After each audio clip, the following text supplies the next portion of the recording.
Hello, everyone, and welcome. I am absolutely thrilled you're joining us today. We are going to dive straight into the biblical text, specifically looking at a fascinating piece of ancient operational history.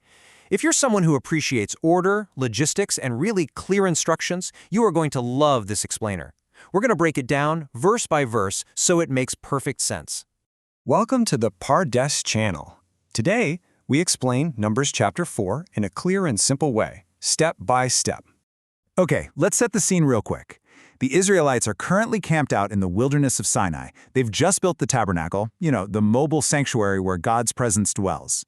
But remember, they are a nation on the move. So think about it. How do you transport a sacred, highly complex, and really delicate structure across a harsh desert? Well, that is exactly what Numbers chapter 4 answers. Starting right in verse 1, God gives Moses and Aaron incredibly precise instructions on how to organize the tribe of Levi. Specifically, they're dividing the labor among 3 main Levite clans, figuring out exactly who packs up, carries, and transports this tabernacle safely. Section 1. The Kohathite Sacred Duties. Starting in verse 2, we meet the first of the 3 Levite families, the Kohathites. Now, these guys are given the most critical and honestly the most dangerous assignment in the entire camp. But before anyone even lifts a finger, God establishes a very strict rule. Notice the age bracket here. Moses and Aaron are told to take a census of the Kohathites, but they're only counting the men between the ages of 30 and 50. Now, why that specific age bracket? Well, simply put, it's the prime working age. The work at the tent of meeting requires serious physical strength, mature judgment, and a ton of responsibility. It's not a job for kids, and it's way too physically demanding for the elderly. Moving into verses 5 and 6, we get the strict step-by-step procedure for their specific cargo. The Kohathites are in charge of the most holy things, including the Ark of the Covenant itself. But here's the catch. They are strictly forbidden from actually packing these items. When it's time to move the camp, Aaron and his sons, the priests, have to go in first. Step 1, they take down the shielding curtain, the veil, and they cover the ark with it. Step 2, they add a layer of what the Hebrew text calls takash. It's a tricky word, usually translated as sealskin or sea cow hides, basically providing this super durable weatherproofing. Then, they spread a solid blue cloth over the very top. Step 3, they insert the carrying poles. And only after it is completely, 100% wrapped, do we reach step 4, where the Kohathites actually step in to carry it. Now verses 7 through 14 explain that the ark isn't the only item. The priests have to carefully wrap all of the sanctuary furniture. We're talking about the table of the presence, the golden lampstand, the gold altar of incense, and the bronze altar outside, along with all their various utensils. The text here is incredibly meticulous, literally assigning specific colored cloths to different items. For example, the blue cloth, or teklet, is used for the ark and the lampstand, representing the divine. The table gets a blue cloth, then a scarlet cloth, which represents royalty and sustenance, and finally, it's topped with that weatherproof tahash skin. The bronze altar, it gets cleared of its ashes and covered with a purple cloth, or argamon, before its outer covering. The main takeaway here is that every single sacred object is completely shielded from view. Verses 15 and 20 explain exactly why this process is so incredibly rigid. I really want you to listen to this quote from the text carefully. Quote, "They must not touch the holy things or they will die. They must not go in to look at the holy things, even for a moment, or they will die."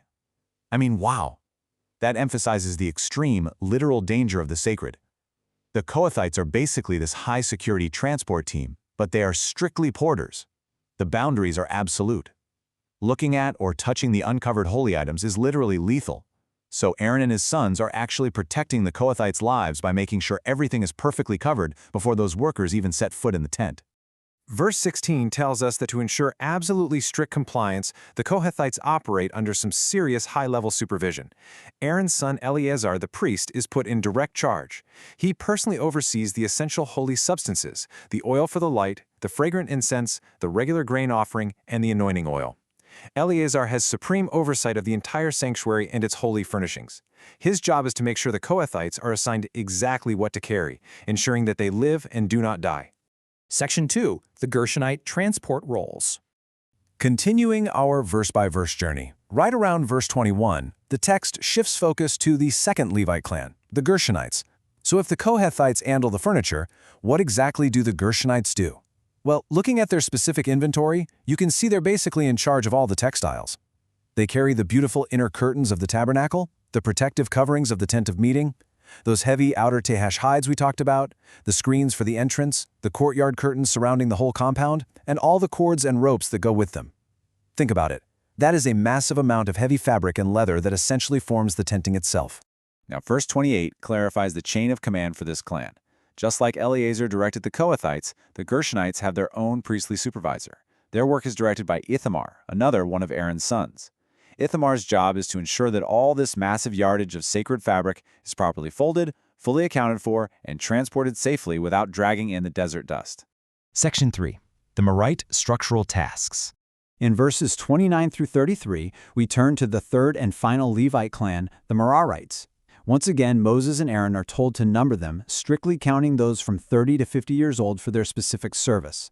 Now, the Merarites are the heavy lifters. They handled the structural hardware. Their cargo includes the heavy wooden frames of the tabernacle, the connecting crossbars, the pillars, the really heavy silver bases, plus the posts for the surrounding courtyard, their bronze bases, and the tent pegs.